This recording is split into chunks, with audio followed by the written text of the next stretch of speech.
Hey guys, want to show you a different mask pattern. This one is from Twisted Needle Textiles.com. Hopefully I can link to their page. It's a free pattern, but it's more of a snug fit, and it loops around the ears. So I like it better. It's pretty easy to make. You can also add piping in the nose so that you can mold it, especially if you're wearing sunglasses or glasses. That really helps to keep it from fogging up. And I leave an opening on the inside so that you can put a filter in between the two layers of cotton. So this is what the pattern piece kind of looks like. I put it on a thicker piece of paper, but kind of looks like almost like a ramp. But they have adult, teen, and kid sizes, so you can size it a little bit easier than if you're doing the pleated ones. Also, I use the pattern a little bit differently than what the original person who made it did, so you can follow their instructions. They're great instructions, or I'll just show you how I've been doing it just to make it easier on myself. So you have, when you cut the pattern, you want to make sure you're cutting mirrored pieces. So if you cut them all the same way, they won't match up. So you need to have, if you fold the fabric in half and cut it, then you'll have two mirrored pieces. So 2 pieces for the interior, 2 pieces, same thing, mirrored for the exterior. And then I'm using, I think this is 7-inch, and it is a 1/4 inch wide elastic, and this one's pretty stretchy and I like it. So on your exterior pieces, you have the right sides together, and you're going to sew along the curved edge all the way.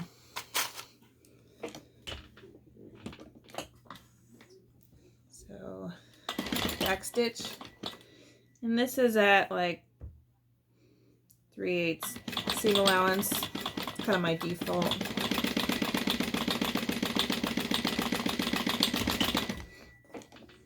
All along the curve.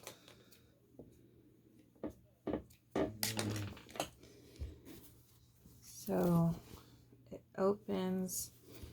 You have a nice face piece. You can trim this along if you want. I'm just going to leave it. When you do the lining piece, the piece that's going to be up against your face, I'm going to start and stop and go about 2 inches in. Start and stop. Leave a nice sized gap, and then start and stop again. So this is kind of what, see if you can see. I'm going to start at the top, back stitch, go down about 2 inches, back stitch, pull the needle out, skip this spot, and then do a back stitch, sew the rest of it, back stitch at the end. So you're leaving a big gap in that lining fabric.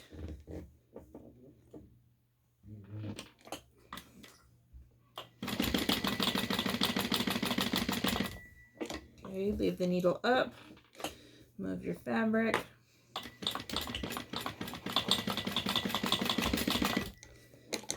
Okay.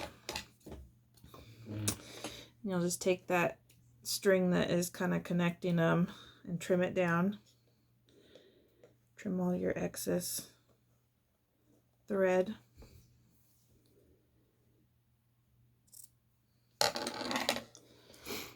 You can see when you open that one, there is an opening. I will just go and press the seam with my hand, just kind of so it stays in that opened position. If you have a serger at home and you wanted to serge the edge of this before you sewed them together, that could be helpful. It's just that fabric will fray overuse, but I'm hoping this is only a temporary problem. So you're gonna have your outside fabric, right side facing you, down on the table. Let me see. Sorry. You have your inside fabric, and you're gonna flip that so your right sides are out, and you're going to place them together, lining up the top seam. I like to open up the top seam on both sides and clip it.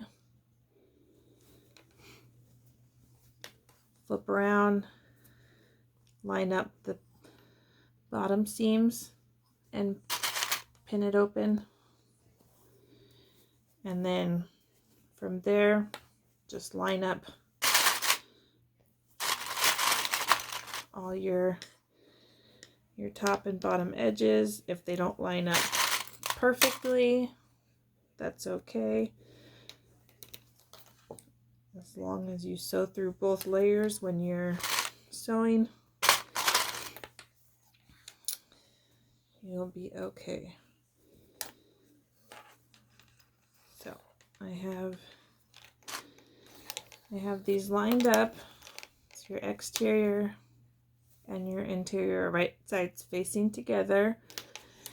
Now on each of these short straight ends, I'm gonna take my elastic and just kind of fold it in half, pinch it together, and I'm going to tuck it in between the two fabrics, and then I'm gonna tuck one corner up into this top corner, and I'm gonna take the other end of the elastic and tuck it into the bottom corner. So you can see little elastic coming out of the two corners.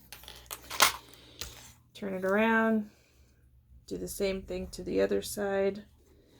You might find it easier to pin the elastic to one piece of fabric before you put the two together.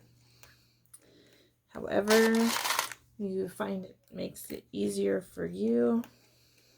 There is no right or wrong way to do it. It's whatever gets it done.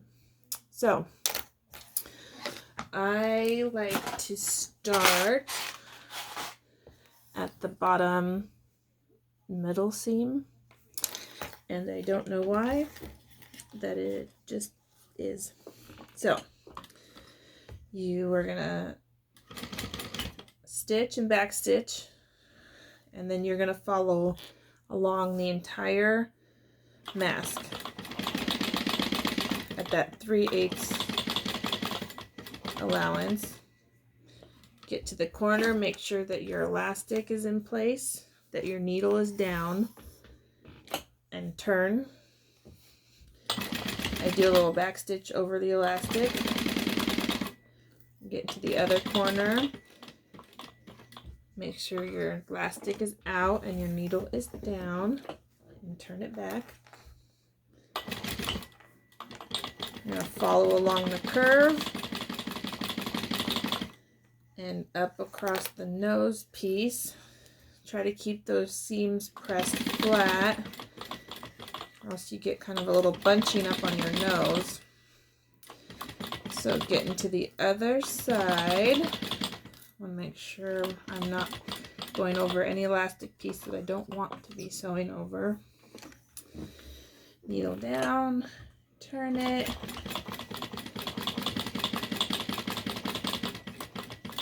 Same thing, make sure your needle is down, turn it. And this is the last stretch along the bottom. And back stitch. Nope, I ran out of bobbin. Okay.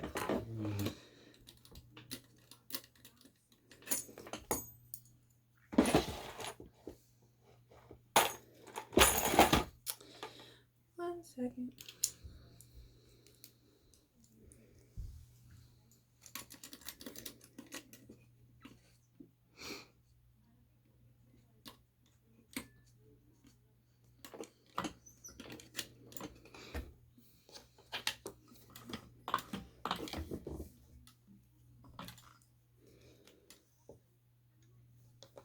Okay, I'm going to just go over that last section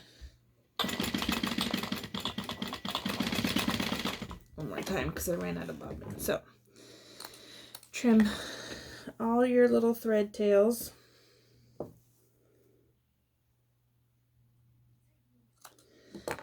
And really the only piece I kind of trim is that right across the nose. I kind of trim that piece down just so that it curves nicer. You can go trim all the corners if you want. You can trim off all the excess if you want. I'm trying to make them in multiples, and so I just cut that part down. Now, through the opening that you left, you're going to pull the mask right side out. And kind of use your fingers or a pen or something to poke out all the corners. Poke out the seams. Run your fingers along the edge of the seams so you press them down. You can do that along the bottom too.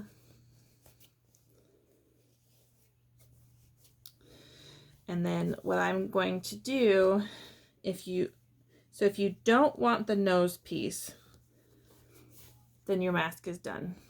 You can sew along the top and make a top stitch if you want, or it's just ready to go.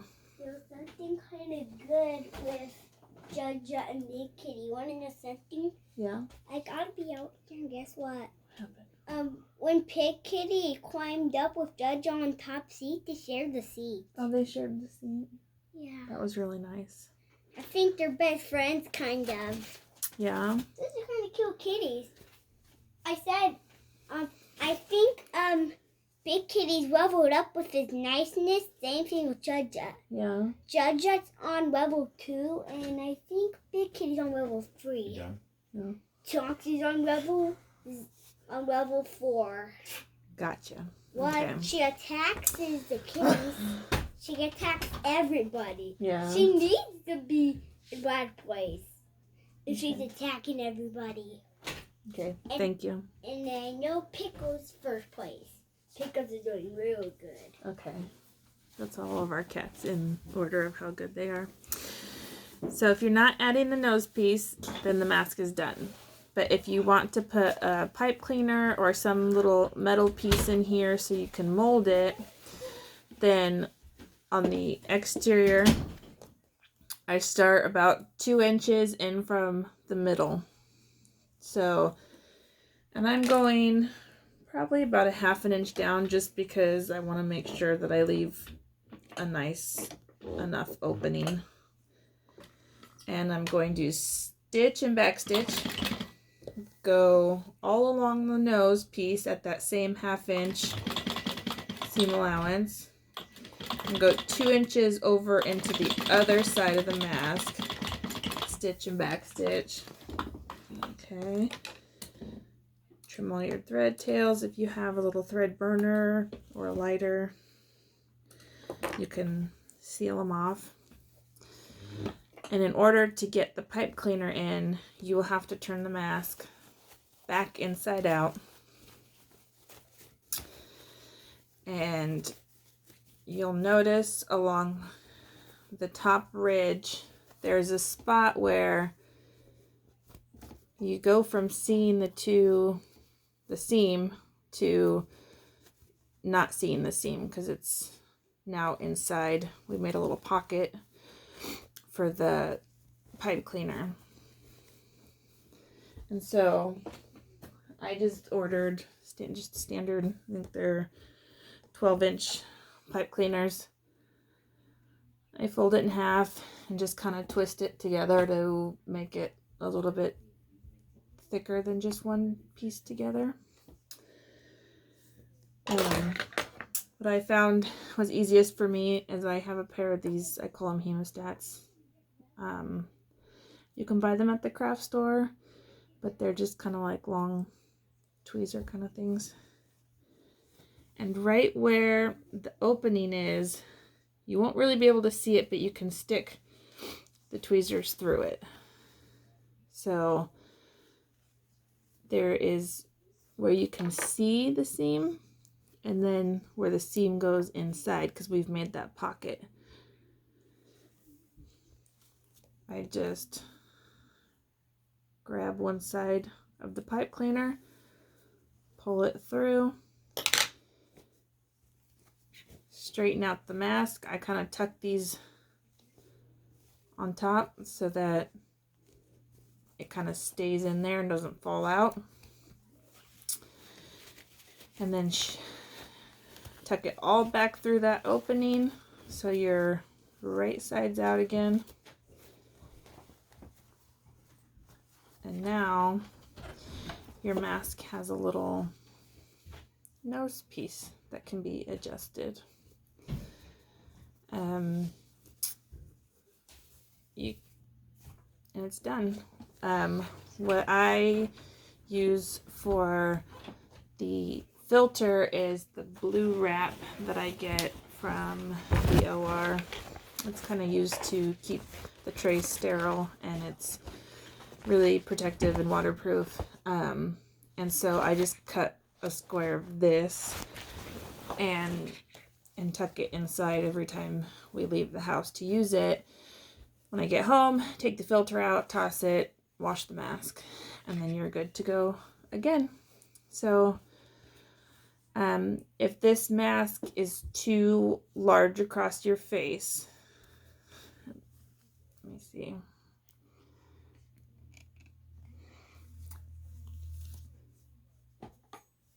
If you don't want it to come all the way to your ear, you want it to like stop here. When you're sewing the pieces together, you can just take an inch off the back, and then that will make it shorter. You can also make them, and if you don't have elastic, what I've done is I've made the ties that are half an inch wide. So you cut 2-inch piece of fabric by, I think I do 36 inches, and you find the middle and you just sew it down along that small edge. So if you don't have elastic, you can make your own ties. Elastic is pretty hard to get a hold of right now because there's so many people out there making masks, but you can make it without. And this, if the pipe cleaner breaks, or if I don't know how well they're going to hold up in the wash, I'll tell you that right now, but if it gets really disintegrated and doesn't kind of hold its shape anymore, then you can just turn it inside out, take the pipe cleaner out, put a new one in, be on your way. So hopefully this helps. I'm going to try to upload this to YouTube so it can reach more people, and I'll link the link for the pattern, and again, really easy instructions to follow for them if you want to do it the way that they wrote it out. I just am trying to make as many as I can as fast as I can, so I'm trying to cut corners. But